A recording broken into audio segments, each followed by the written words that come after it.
எல்லோருக்கும் வணக்கம். இந்த வீடியோ பதிவில் என்ன பார்க்க இருக்கிறோம் என்றால், இது ஒரு ஆண் ஜாதகம்.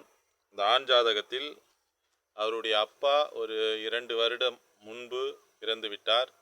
உடல்நிலை பாதிக்கப்பட்டு, அதாவது கிட்னி ஃபெயிலியர் ஆகி டயாலிசிஸ் அடிப்படையில் அவர் உடம்பு சரியில்லாமல் இருந்து அவர் இறந்து விட்டார். அதேபோல் இவருக்கு இதுவரைக்கும் திருமணம் ஆகவில்லை. இவருடைய ஜாதகத்தில் 32 வயது ஆகிறது. இதுவரைக்குமே அவருக்கு திருமணம் ஆகவில்லை. எதனால் இதுவரைக்கும் திருமணம் ஆகவில்லை என்பதை பற்றியும், அவருடைய அப்பா இறந்து விட்டார்.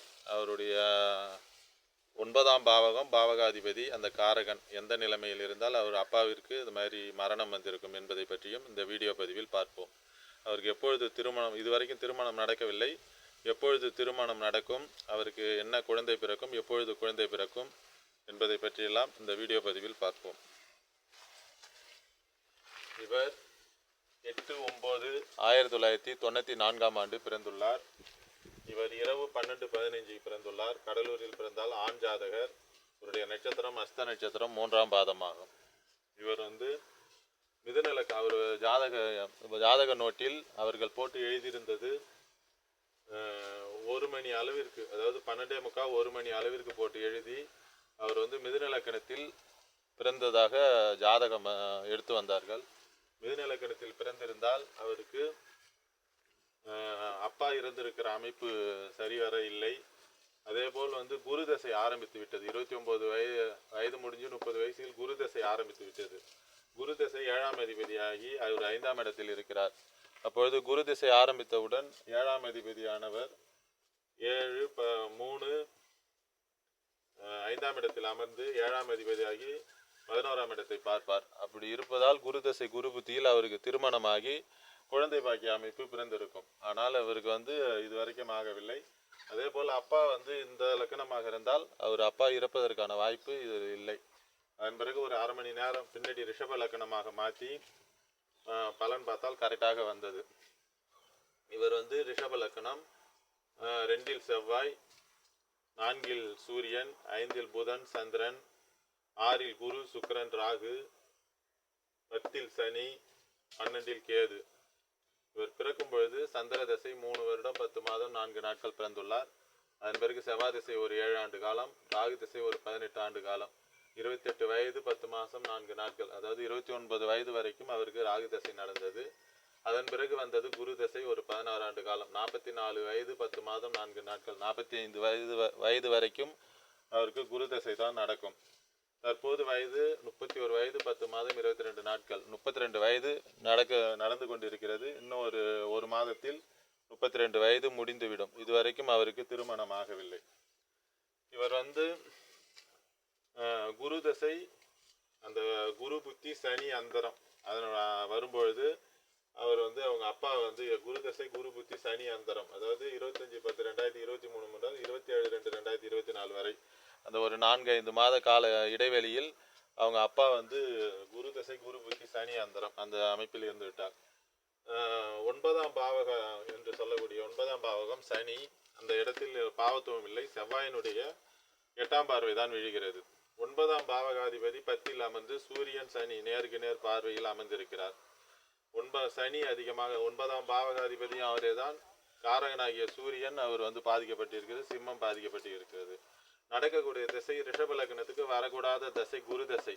குரு 6ஆம் இடத்திலிருந்து 8ஆம் அதிபதி 6ஆம் இடத்திலிருந்து குரு தசை குரு புத்தி சனி அந்தரம். அப்பொழுது அவருடைய தகப்பனார் இறந்து விட்டார், உடல்நிலை சரியில்லாமல். இந்த அமைப்பு ரிஷப லக்கணமாக இருந்தால் தான் வரும். அதே போல் மிதுன லக்கணமாக இருந்தால் வர அமைப்பு இல்லை. இவருக்கு திருமணம் இதுவரைக்கும் நடக்கவில்லை.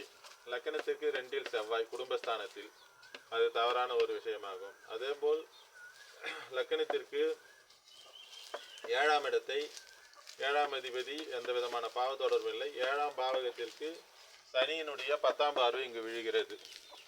சனியின் 10ஆம் பார்வை இங்கு 7ஆம் இடத்திற்கு விழுகிறது.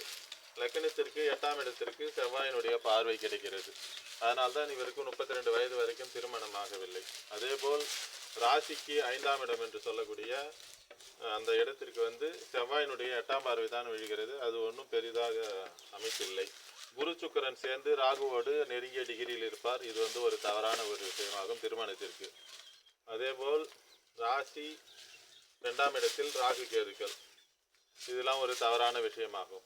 இப்பொழுது குரு தசை குரு புத்தி முடிந்து விட்டது.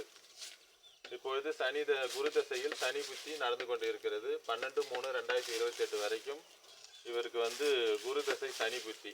அந்த குரு தசை சனி புத்தியில் எப்பொழுது திருமணம் நடக்கும் என்றால், குரு தசை சனி புத்தி, குரு வந்து லக்கணத்திற்கு 6ஆம் இடத்தில் சுக்கிரனுடைய வீட்டில் அமர்ந்துள்ளார். அவர் அட்டமாதிபதியாக இருந்தாலும் தசை வந்து 32 வயது முடிந்து விட்டது, 33வது வயது நடக்கப் போகிறது. அப்பொழுது குரு தசை இந்த சனி புத்தியில் 7ஆம் அதிபதியான இந்த செவ்வாயினுடைய அந்தரத்தில் அவருக்கு திருமணம் நடக்கும். அப்பொழுது திருமணம் வந்து இது வந்து 11ஆம் அதிபதியாக இந்த குரு செயல்படுவார். 3, 7, 11, அதாவது 7ஆம் அதிபதி 7ஆம் பாவகத்தை இந்த குரு சுபத்துவம் 11ஆம் அதிபதி தொடர்பு பெற்ற சனி 7ஆம் பாவகத்தை பார்ப்பார்.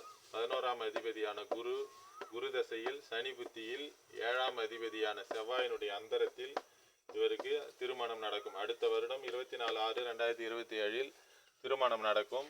33 வயதில் இவருக்கு திருமணம். அதேபோல் அடுத்தது வந்து குரு தசை சனி புத்தி முடிந்தவுடன் அடுத்தது புதன் புத்தியில் ஆரம்பிக்கும். அந்த புதன் புத்தியில் லக்கணத்திற்கு 5ஆம் இடத்தில் அமர்ந்திருக்கின்ற புதன் 5ஆம் பாவகாதிபதி, அது வந்து குழந்தையை தருவார். அந்த குழந்தை என்ன குழந்தை? பெண் குழந்தையாக இருக்கும். குரு தசை புதன் புத்தியில் அவருக்கு குழந்தை பிறக்கும். அதற்கு ஓராண்டு காலத்திற்கு முன்பு குரு தசை சனி புத்தி செவ்வாயுடைய அந்தரத்தில் அவருக்கு திருமணம் நடக்கும். இதுபோல் வந்து ஒருவருடைய ஜாதகத்தில் அந்த லக்கணம் நிறைய வந்து ஒரு 25-30 ஆண்டுகளுக்கு முன்பு பிறந்த ஜாதகங்கள் நிறைய இரவு நேரத்தில் 1/2 மணி நேரம், 3/4 மணி நேரம், 1/4 மணி நேரம், ஏகப்பட்ட ஜாதகங்கள் தவறாக தான் இருக்கிறது. அதன் அடிப்படையில் பார்த்தால் பலனே வரவில்லை.